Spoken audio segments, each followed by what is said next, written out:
గత ఐపీఎల్లో సంజు శాంసన్ రాజస్థాన్ రాయల్స్ జట్టుపై చాలా మంది క్రికెట్ అభిమానులు భారీ అంచనాలు పెట్టుకున్నారు. లీగ్ దశలో బాగానే ఆడినప్పటికీ ఈ గులాబీ దళం ఫైనల్ కైతే చేరలేదు.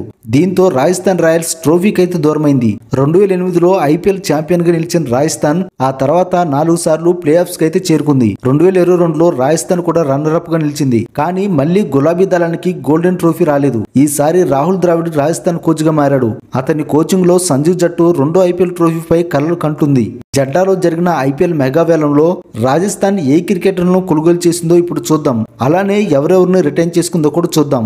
అయితే ఐపీఎల్ తొలి ఎడిషన్ లో ఛాంపియన్ నిలిచిన రాజస్థాన్ రాయల్స్ ఈ ఏడాది మెగా వేలానికి ముందు 6 క్రికెటర్లను తన వద్ద ఉంచుకుంది. ఈ మెగా వేలంలో ఆటగాళ్లను 41 కోట్లు కొనుగోలు చేసేందుకు రాజస్థాన్ మెగా వేలానికి అయితే వెళ్ళింది. అయితే ముందుగా ఏ క్రికెటర్లను రిటైన్ చేసుకుందో చూద్దాం. సంజు శాంసన్ ని 18 కోట్లకి, యశస్వి జైస్వాల్ ని 18 కోట్లకి, రియాన్ పరాగ్ ని 14 కోట్లకి, ధ్రువ్ జురేల్ ని 14 కోట్లకి, షిమ్రాన్ హెట్మేయర్ ని 11 కోట్లకి, సందీప్ శర్మని 4 కోట్లకి రిటైన్ చేసుకుంది.